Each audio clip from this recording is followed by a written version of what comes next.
สุขาสังคสะสามัคคีความพร้อมเพรียงของหมู่คณะทำให้เกิดสุขถวายความเคารพพระมหาเถราเถระเจริญพรญาติโยมผู้มีบุญที่รับชมรับฟังรายการธรรมรับอรุณในเช้าวันนี้ทุกๆคนนะวันนี้เป็นช่วงเรียกว่าธรรมสัญจรอาตมาก็ได้มีโอกาสได้เดินทางแล้วก็ได้ไลฟ์รายการ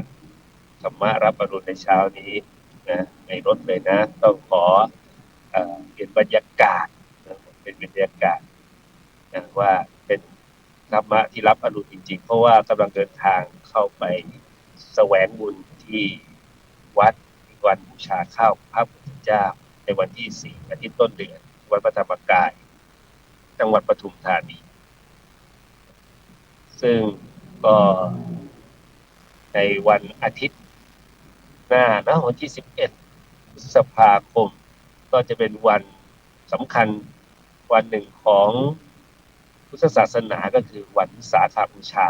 ที่จะถึงในอีกอาทิตย์หนึ่งข้างหน้านี้ก็จะเป็นวันบุญใหญ่ที่จะเกิดขึ้นเป็นวันพระพุทธเจ้าเป็นวันประสูติตรัสรู้และปรินิพพานของพระสัมมาสัมพุทธเจ้าของเราพระสมณโคดมสัมมาสัมพุทธเจ้าที่จะเวียนกลับมาอีกวาระหนึ่งซึ่งเป็นวันสำคัญของพุทธศาสนาซึ่งเป็นวันของพระพุทธเจ้าของเราเป็นวันประสูติตรัสรู้และปรินิพพานซึ่งก็เป็นวันที่พุทธศาสนิกชนทุกคนทั่วโลกก็จะต้องมาตึกระลึกถึงและก็มาสั่งสมบุญกันในวันนี้แล้วก็มาปฏิบัติธรรมเวียนเทียนเพื่อรำลึกนึกถึงคุณของพระสัมมาสัมพุทธเจ้าด้วยกันซึ่งพอพูดถึงวันที่11วันของพระเจ้าแล้วก็นึกถึงวันหนึ่งนะครับก็คือวันอัฐมีบูชาเป็นวันที่19พฤษภาคมก็จะเป็นวันที่เรียกว่าราชทานเพลิงพระบรมศพของพระสัมมาสัมพุทธเจ้าในวันนั้นซึ่งเป็นวันสำคัญอีกวันหนึ่งที่ชาวพุทธของเราจะต้องรู้จักและนึกถึงในการเกิดมาของพระสัมมาสัมพุทธเจ้านั้นเกิดได้ยากเมื่อเกิดมาแล้วนะเราได้มีโอกาสได้พบคำสั่งสอนของพระองค์ก็เป็นสิ่งที่เรียกว่าโชคดีที่สุด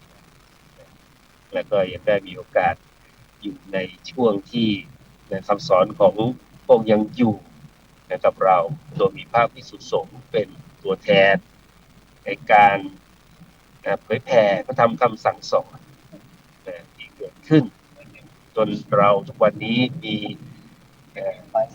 การนับถือพุทธศาสนามีธรรมะความเรื่องใจคุ้มครองตัวของเราให้เกิดให้มีความสุข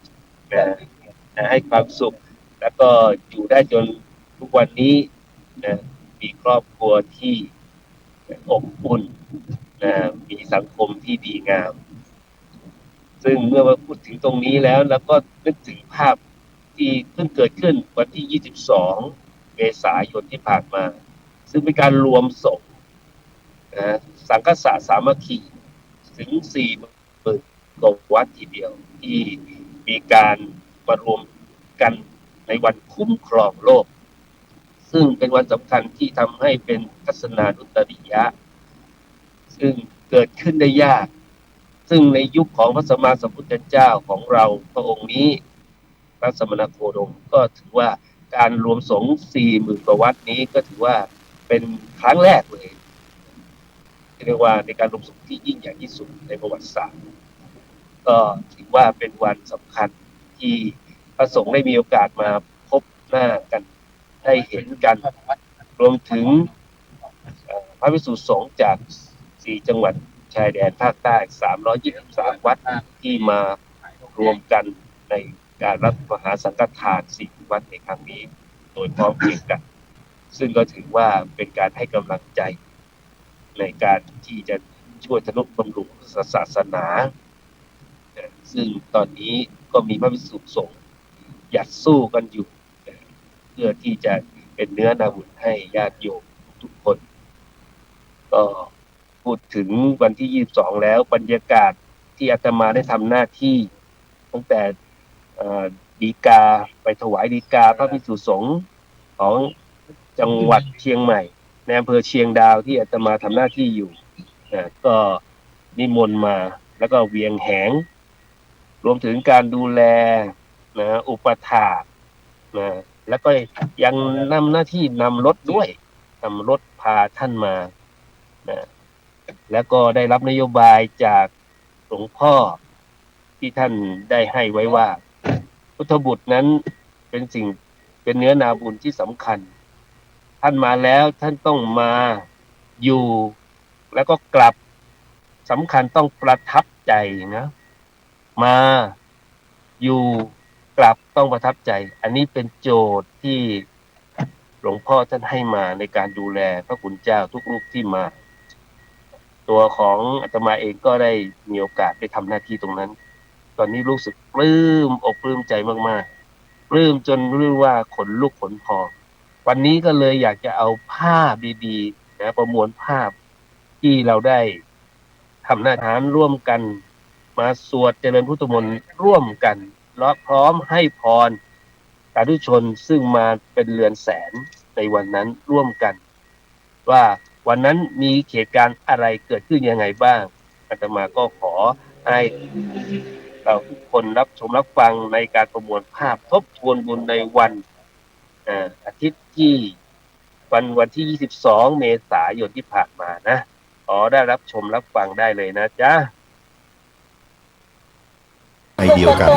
เพื่อร่วมสั่งสมมหากุศลครั้งสำคัญในวันคุ้มครองโลกวันอังคารที่ 22 เมษายน พุทธศักราช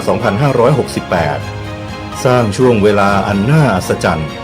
แสดงให้เห็นพลังของพุทธบริษัท4ที่เป็นหนึ่งเดียวกันเหมือนดวงตะวันที่มีดวงเดียว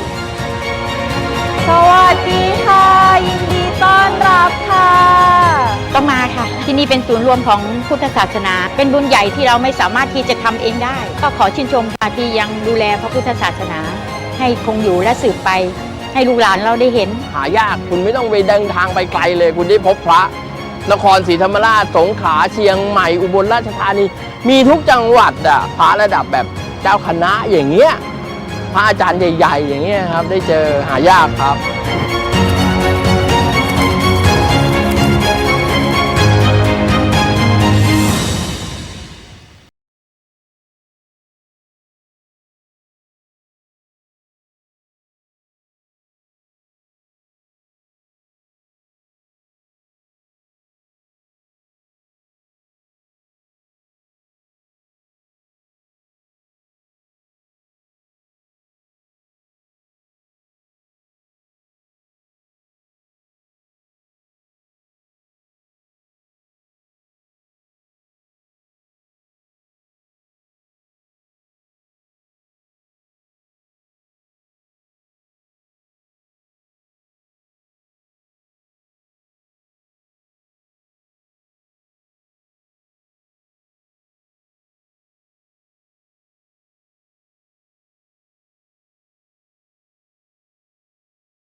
ภาคบ่ายได้จัดให้มีการสัมมนาคณะสงฆ์เพื่อความมั่นคงและความเจริญรุ่งเรืองแห่งพระพุทธศาสนานับเป็นการประชุมรวมสงฆ์ที่ยิ่งใหญ่ที่สุดในยุคนี้เมื่อมีคณะสงฆ์ 40,000 กว่าวัดทั่วประเทศมาประชุมพร้อมเพรียงกันเป็นสังฆสามัคคีทุกรูปในที่นี้ล้วนเป็นเสาหลักแห่งสังฆมณฑลผู้อุทิศตนเพื่อสืบทอดคำสอนของพระบรมศาสดาอย่างเอาชีวิตเป็นเดิมพัน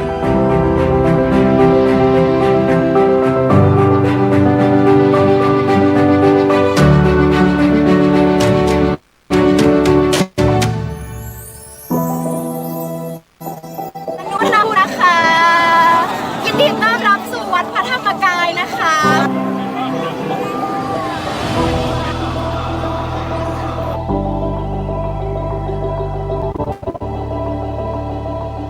ศาสนิกชนจำนวนเรือนแสนทยอยเข้าสู่ลานธรรมพระมหาธรรมกายเจดีย์สร้างช่วงเวลาอันพิเศษ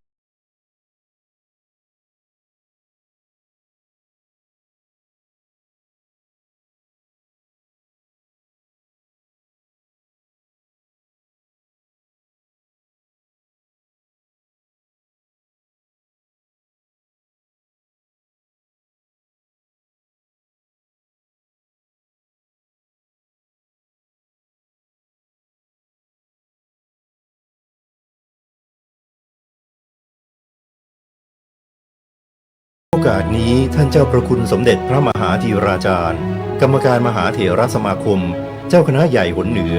เจ้าอาวาส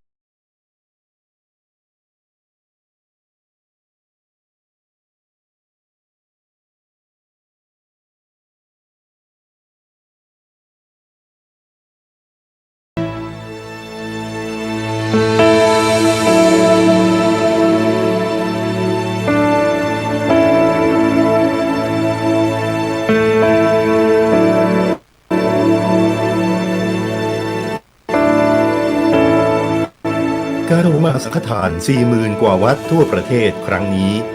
เกิดจากดำริของหลวงพ่อธรรมชโย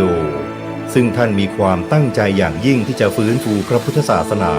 ให้รุ่งเรืองเหมือนสมัยพุทธกาลจึงได้ให้ความสำคัญกับพุทธบุตรเป็นอย่างมากเพราะพุทธบุตรเป็นบุคคลสำคัญที่จะรักษาพระพุทธศาสนารักษาพระธรรมคำสอนขององค์สมเด็จพระสัมมาสัมพุทธเจ้าและเป็นต้นบุญต้นแบบแห่งการสร้างบุญบารมีครั้งนี้จึงมีโอกาสอันดีที่เจ้าคณะพระสังฆาธิการ 40,000 กว่าวัดเมตตามาเป็นเนื้อนาบุญเป็นการรวมสงฆ์ที่มากที่สุดในประเทศไทยและของโลกในยุคนี้นับเป็นทัศนานุตริยะคือการเห็นอันประเสริฐที่บังเกิดได้ยากยิ่งและเป็นภาพที่แสดงให้เห็นถึงพลังสามัคคีของชาวพุทธผู้รักและหวงแหนพระพุทธศาสนายิ่งชีวิตคณะสงฆ์และสาธุชน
อนุโมทนาสาธุการโอ้โหวันนั้นเนี่ยเป็นวันที่อาตมาก็มีอยู่ในเหตุการณ์ของการรวมสงฆ์ในครั้งนี้ก็ปรากฏว่ามีสิ่งที่อัศจรรย์เกิดขึ้นนะในระหว่างพิธีนะอย่างน้อยสิ่งที่สำคัญก็คือพระภิกษุสงฆ์ทุกคนเนี่ยมีขันติบารมีในการที่แปรแถวกันเข้าไปในลานธรรมตั้งแต่เวลา4 โมงนะครึ่งนะโดยประมาณจนถึงเวลา5 โมงนะ5 โมงเย็นก็ได้มีโอกาสนั่งสมาธิกันถึงครึ่งชั่วโมงทีเดียวซึ่งเป็นสิ่งที่เกิดขึ้นได้ยากพระภิกษุสงฆ์ทุกรูปมีโอกาสนำใจของตัวมาหยุดนิ่งพร้อมๆกันนะมันจะมีอานิสงส์ที่เกิดขึ้นอย่างมหาศาลโลกจะถูกคุ้มครองในความร่มเย็นเนี่ยของจิตที่สงบของพระภิกษุสงฆ์ซึ่งมีศีลอาจารวะที่งดงามมีศีล227 ข้อสามารถมารวมกันซึ่งเกิดขึ้นได้ยากเมื่อนำใจมาหยุดรวมกันพร้อมกับสาธุชนเรือนแสนวันนั้นครึ่งชั่วโมงนั้นนิ่งเงียบสนิทไม่มีเสียงใดๆรบกวนเลยมีแต่เสียงนกเสียงกาที่ร้องกันได้ยินชัดเจนวันนั้นอาตมามีความสุขมากๆสดชื่นท้องฟ้าเปลี่ยนจากสีท้องฟ้าสีฟ้าเป็นสีทองเป็นสีทองสาดส่องลงมาในพื้นที่ซึ่งทำให้เกิดความปีติยินดีว่ามีกิจกรรมทางพุทธศาสนาที่ดีอย่างนี้แม้แต่สิ่งแวดล้อมภูมิอากาศท้องฟ้ายังเปลี่ยนสีนั่นแสดงให้เราเห็นไว้ว่าการที่เรามารวมกันสร้างความดีสั่งสมบุญสร้างบารมีในการมาเกิดเป็นมนุษย์นั่นนี่คือวัตถุประสงค์จริงๆเลยนะก็คือเราเกิดมาเพื่อทำพระนิพพานให้แจ้งแสวงบุญและสร้างบารมีการมารวมกันในครั้งนี้ก็เป็นการสร้างบุญสร้างบารมียิ่งใหญ่ที่สุดตั้งแต่มีเรียกว่าพระพุทธศาสนาในยุคนี้ของเราถือว่าครั้งนี้เป็นครั้งสำคัญในประวัติศาสตร์เพราะฉะนั้นใครก็ตามที่ได้มีโอกาสได้มาอยู่ในเหตุการณ์วันคุ้มครองโลก22 เมษายนในครั้งนี้ก็ถือว่าเป็นประวัติศาสตร์ชีวิตที่เรียกว่าปลื้มไปทุกชาติคือลืมไม่ลงคงไม่ลืมและปลื้มไปทุกชาตินี่ก็คือสิ่งที่อาตมาได้ประสบพบเจอนะและวันนั้นเนี่ยก้อนเมฆก็งดงามเกิดเป็นภาพที่เห็นอยู่บนท้องฟ้าซึ่งก็เป็นเรื่องที่อัศจรรย์อัศจรรย์ยังไงก็คือเมฆนี่เป็นรูปพระธรรมกายเจดีย์ก็เป็นเรื่องที่แปลกเป็นเรื่องที่แปลกมากหลังจากที่เราได้มองขึ้นไปเห็นภาพนั้นก็ยิ่งปลื้มปิติใจไม่เพียงแค่นั้นนะโยมอาตมายังมองเห็นสิ่งที่เป็นก้อนเมฆที่เป็นรูปเทวรสเป็นรูปเทวรสรูปดอกบัวที่งดงามอยู่บนท้องฟ้าสีทอง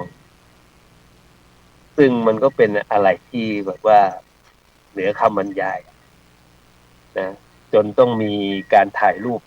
กลับมาแล้วก็เอามาโพสต์ใน TikTok อะไรกันเนี่ยซึ่งก็เป็นเรื่องของธรรมชาตินะแต่มันเผอิญมันมา เป็นธรรมชาติที่ยอดเยี่ยมเลยทีเดียวเป็นธรรมชาติที่มันมาพ้องต้องกันพอดีก็เลยทำให้ความรู้สึกที่ปลื้มอยู่แล้วก็ยิ่งปลื้มเข้าไปใหญ่ก็เหมือนกับว่าวันนี้นอกจากจะมี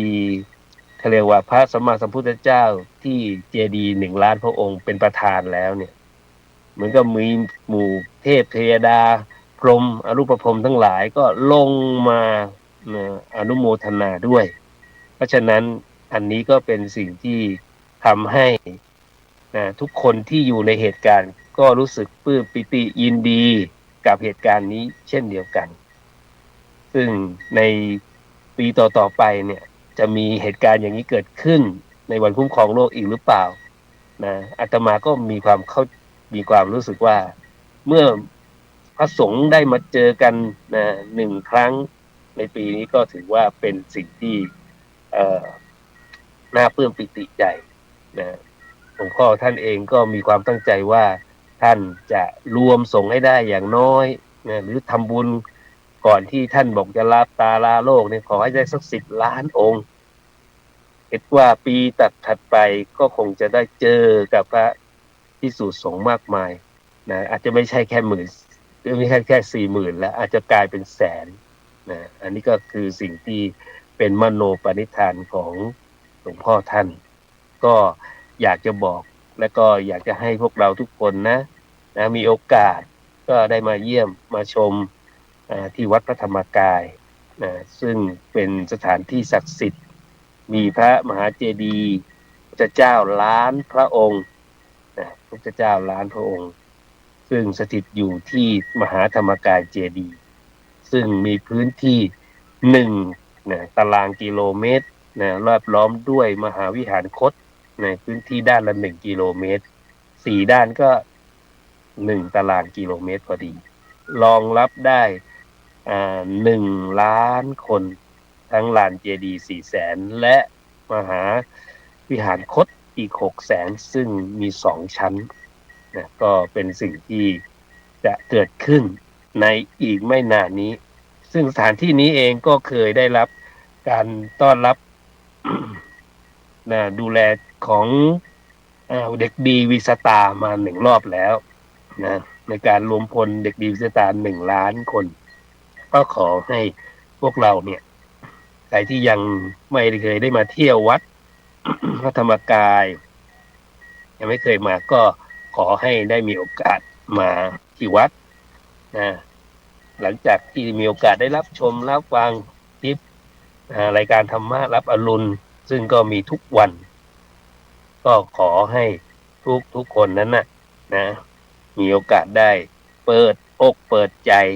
มาเที่ยวมาชมอย่าฟังแต่ข่าวเพราะฉะนั้นการที่พระสงฆ์มารวมกันนั้นมันเป็นสิ่งที่ดีเป็นสิ่งที่ทำให้สาธุชนที่ต้องการแสวงบุญต้องการสร้างบุญกุศลได้มาสั่งสมบุญร่วมกันทำบุญ1 ครั้งเท่ากับได้บุญถึงการทำบุญ40,000 วัดทีเดียวมันเป็นเรื่องที่มันไม่ได้เกิดขึ้นง่ายๆนั้นคนที่มองเห็นต่างก็มีแต่คนที่มองเห็นบุญก็มากเพราะฉะนั้นอาตมาก็มั่นใจว่าคนที่ได้เปิดรับชมรายการก็จะเป็นผู้มีบุญที่สอนตัวเองได้คิดเองคิดได้คิดเป็นคิดบวกก็อยากจะฝากทุกๆคนว่าชีวิตเป็นของน้อยชีวิตเป็นของน้อยวันเวลาของชีวิตนั้นมันเดินไปอย่างรวดเร็วเกิดแก่เจ็บแล้วก็ตายไม่เกิน75 ปีหรอกก็จะต้องเคลื่อนย้ายกันไปอีกภพภูมิหนึ่งก็ขึ้นอยู่ว่าเราจะไปเกิดในภพภูมิไหนก็ขอให้พวกเราทุกคนนั้นได้เลือกออกแบบชีวิตของเราได้ถ้าเราออกแบบชีวิตของเราได้ออกชีวิตของเราเป็นก็คือเราจะต้องรู้จักการให้ทานรักษาศีลและเจริญภาวนาอันนี้ก็คือสิ่งที่สำคัญที่ทุกๆคนจะต้องได้มีโอกาสถ้าเราอยู่ใน บวรพุทธศาสนานะเพราะฉะนั้นอาตมาเองก็ขออำนวยอวยพรนะให้ทุกๆคนนะที่รับชมรับฟังรายการธรรมะรับรุ่นในเช้าวันนี้จงมีแต่ความสุขมีความเจริญคิดหวังสิ่งใดก็ให้สมความปรารถนาให้มีสุขภาพสมัยสมบูรณ์แข็งแรงปราศจากทุกโศกโรคภัยที่มีอยู่ก็ให้มาลายหายสูญ